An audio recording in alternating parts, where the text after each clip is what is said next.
Hello, fellow Rotarians. I am coming to you from my living room today. And when we did our first virtual board meeting and we were trying to come up with speakers for this time in our lives, I could not help but think about Ryan Cooper. I started to think about Ryan when COVID first, started becoming, raising in my awareness.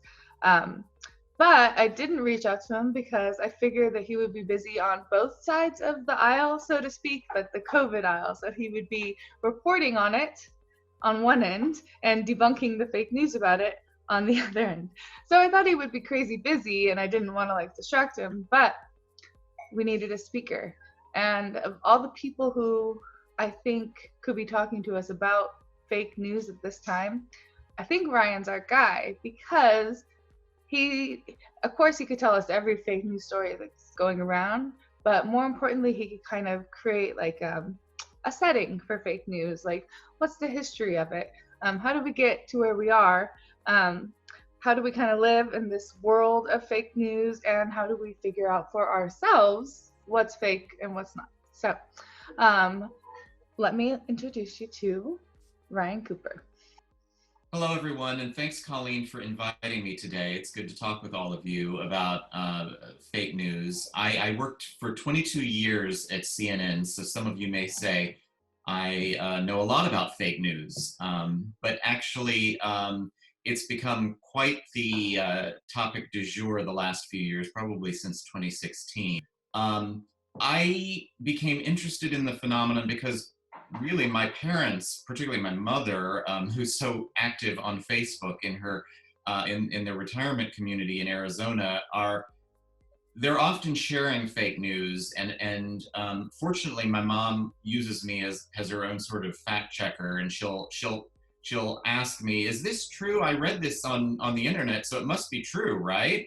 And so I became very interested in the phenomenon, and I was particularly interested in the question of, did President Trump benefit from fake news during the 2016 presidential election? Did he actually win the presidency because of the impact of fake news that was shared during the campaign?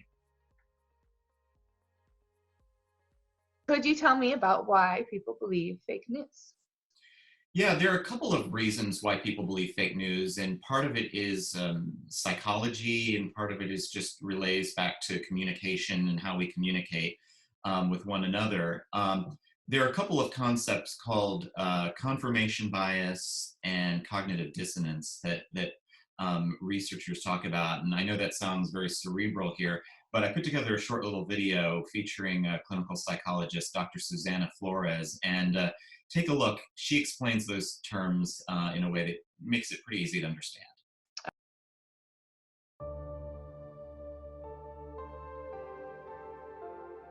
In today's world, we're receiving multiple messages from multiple sources at multiple times during the day. The mind is not wired, if you want to put it that way, to handle that much information. So with, let's say, Twitter feeds, what we're basically looking for is our side. We're looking for articles that seem to match our side because we can't read everything.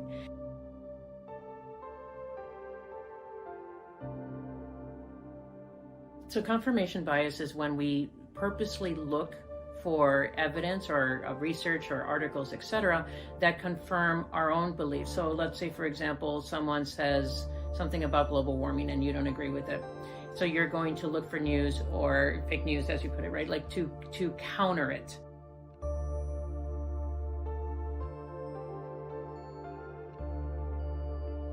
If something is causing you anxiety online, you are either going to delete it, you're going to battle it. This is where Twitter wars come in. Because to listen to something that does not confirm our beliefs, it makes us feel like we're in a false reality, and we have to come back to the reality that we know. And so we'll negate anything that counters our beliefs and just go with our own.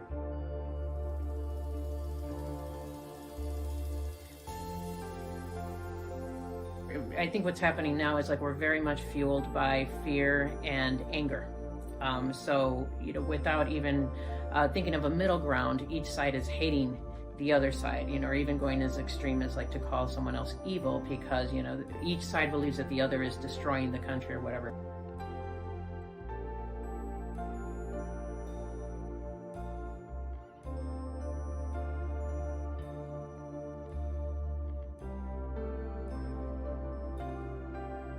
Because even negative attention is attention. And so we're basically doing exactly what they want us to do, which is battle and bring the whoever posted this more attention.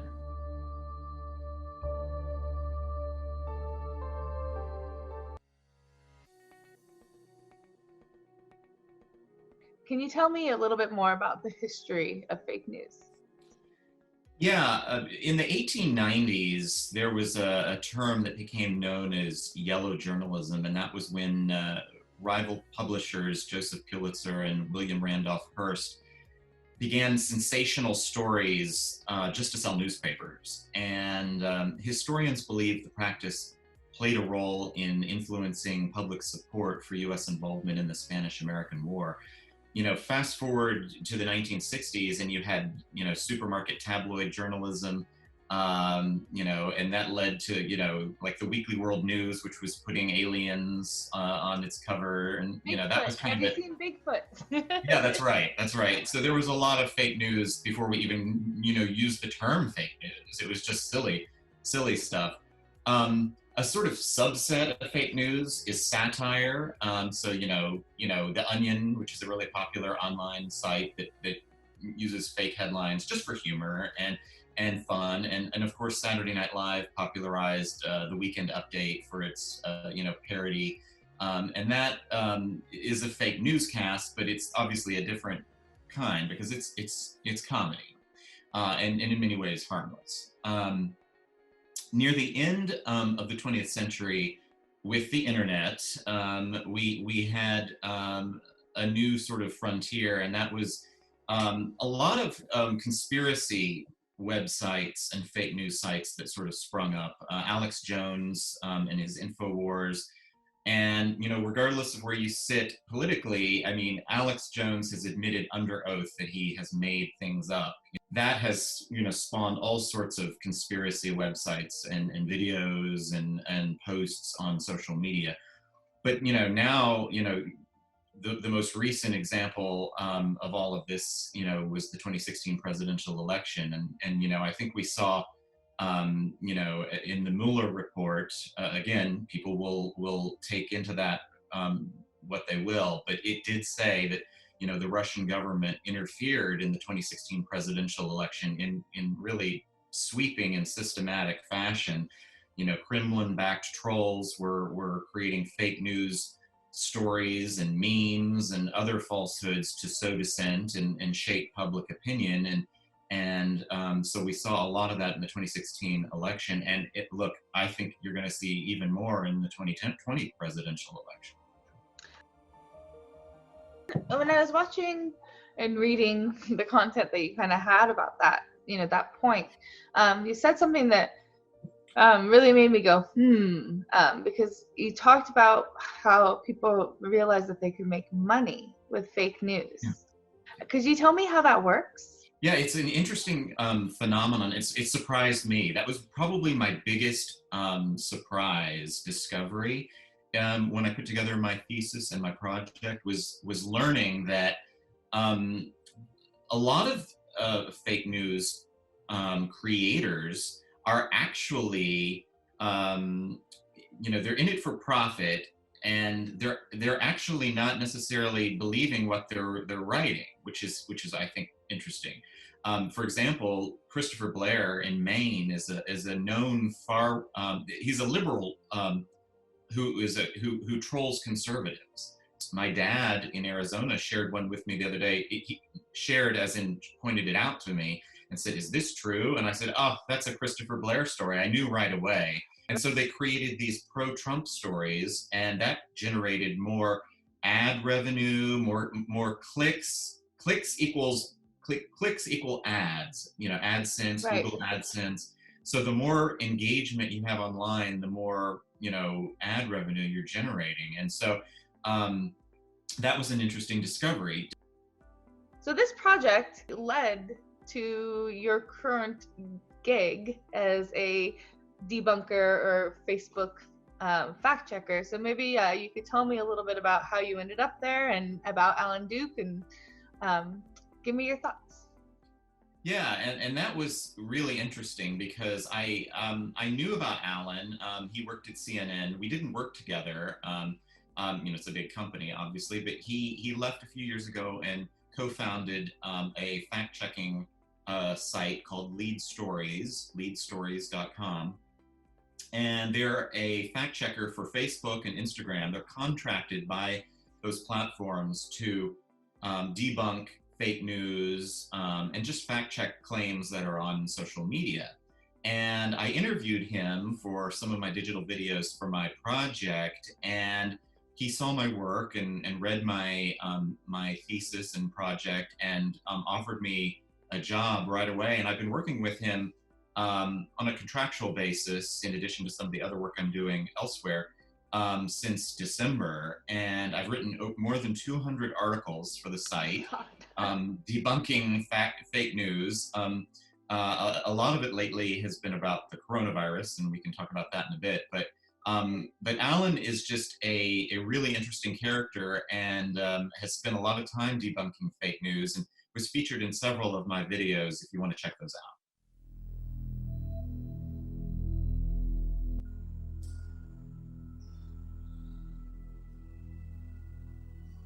We're able to monitor content on a number of social platforms.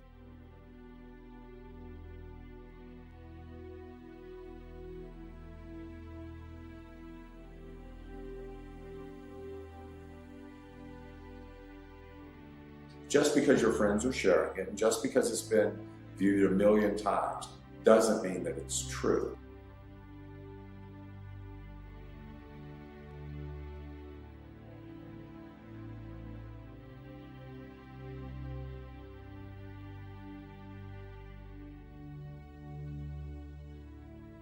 During that period of time, there were not the safeguards to prevent manipulation of sharing and content.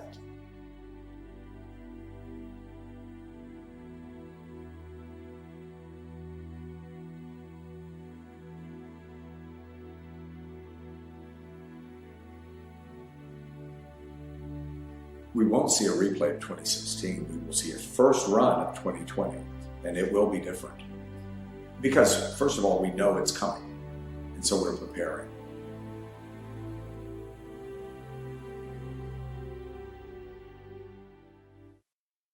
Let's talk about the moment, this COVID moment, and you making news on one side and debunking fake news on the other side.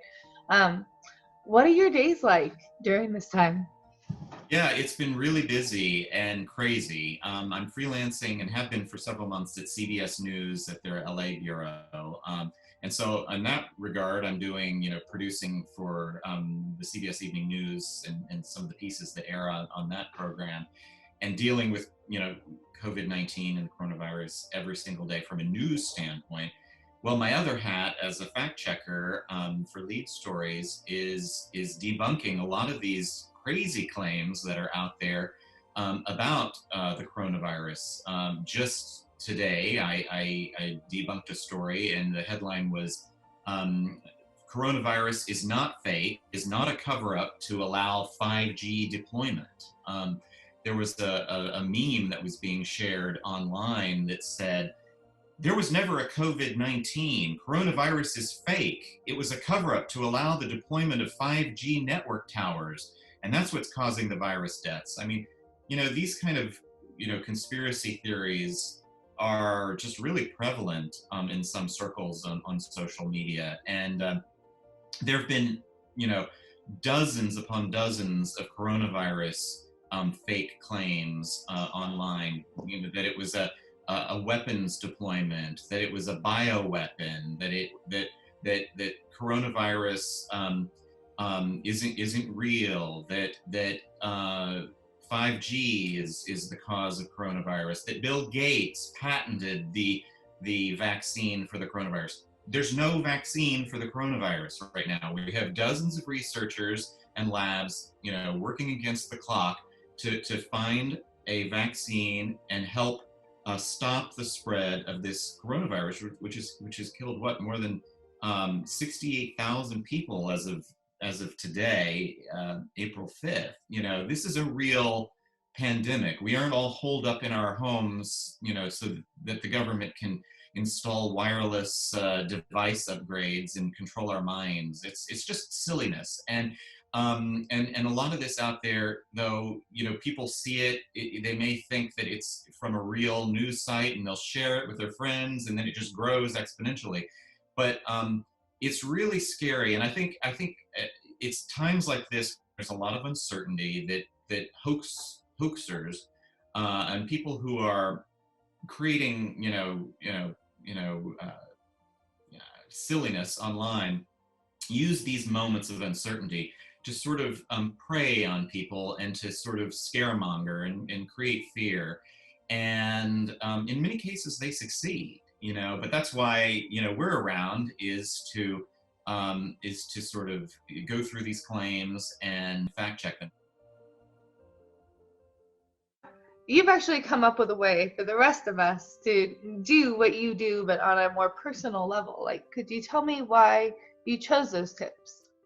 Yeah, I created some tips when I gave a speech last summer to 30 Jesuit communications professors at Loyola Marymount, and I put these tips on a bookmark and passed it around to each of them, and you would have thought I had handed them $100 bills. They were so excited to have this, but it's just some practical advice and some of the things that I tell my parents, when they're reading social media.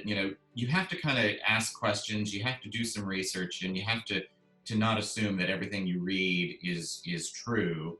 And so I put together this video just for some practical advice for people.